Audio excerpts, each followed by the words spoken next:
I'm too tired to train, and now my sleeping isn't going well. I'm finding my motivation is now slipping, and I don't really want to exercise at the moment. If this currently sounds like you, I think we need to talk about why sleep is important and some of the ways we can continue to exercise. Sleep is an important part of your exercise training regime. It's used in the production of energy for following sessions and the rest of your day. In an actual training session, you're more responsive when you've had sleep, and also after the session in the night time, it's used when you recover. So it's repairing all the damage or the pulling of the cells and the muscle fibers in your exercise session. Now, all of this, you're probably going, yeah, I agree. And it's not that you don't care, it's that you're having trouble sleeping. So as a result, your exercise routine is probably starting to slip away as a result. Have a think about what else is being disturbed in your life. Is your eating routine a little bit out of whack? Your exercise routine is now moved, but it's because the kids' schedules have changed, or your work hours and the commitments you're doing with work or other volunteer roles have increased, and it's putting pressure elsewhere in your life. Knowing what's currently being shifted and putting pressure on your sleep can help you find a pathway to sleeping better, and then ultimately getting to a routine of back to wanting to exercise again. So let's have a discussion of ways we can actually improve our sleep. Create a nighttime routine.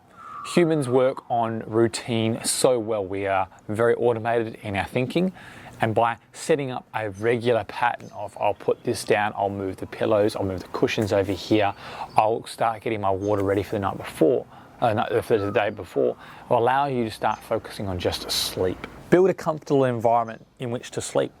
And what I mean is you might be able to play with the room temperature. It might be a little bit cool, so increase the warmth of it, or vice versa in the summer periods. Try adjusting the light settings. No blue light, so take the phones and put the TV away a good hour or so before, and even try a weighted blanket to allow you to sleep a little bit easier in the nighttime. Work to reduce the daily stresses and the anxiety around going to sleep. But do this away from the bedroom, so don't go to bed and start thinking about it.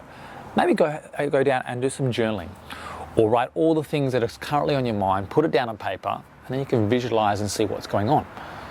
By taking it out of the mind, you're allowing yourself to process it, and then giving you a chance to let your mind rest when it's time for sleep. Get sunlight into our bodies. We are designed around the sun and I suppose the moon. We need to have the warmth to boost our moods in the daytime, to then naturally letting the sun and the darker conditions to set our mood to calm down in the nighttime. By ensuring you have more daylight in the morning and the early afternoons, you are going to in turn put the body clock in action to sort of slow itself down when it's ready for bed. Much like routine, try to wake up at the same time every day. So if it's 6 o'clock in the morning, you set the alarm at 6 o'clock and you wake up every single time. Our bodies use what they call a circadian rhythm, and it just knows when it's starting to come in.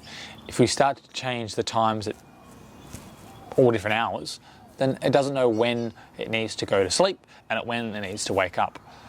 By having that same routine, and equally in the night time, go to bed at the same time, it's going to know these are the rhythms that it needs for sleep. Exercising with sleep disruptions can be tricky, as your desire to work out tends to decrease as your sleep is disturbed as well.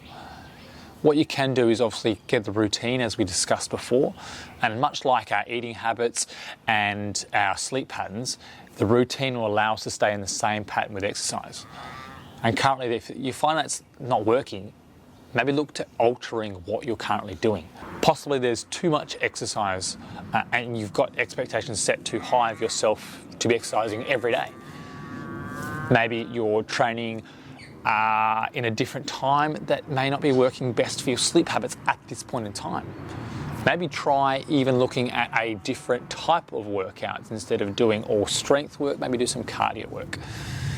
All these little factors can change how you approach your exercise and obviously support your current disruptions of sleep at the moment.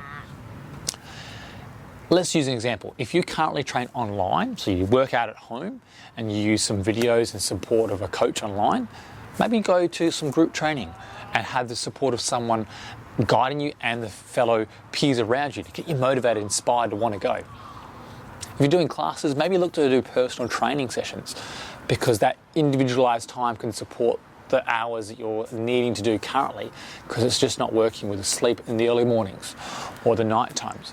So just adjust to what you can do with personal training. Ultimately now the choice is yours, and hopefully now knowing that you can change and adjust some of your sleep habits, you can do the same thing with your exercise routine to support whilst you're focusing on getting some good sleep.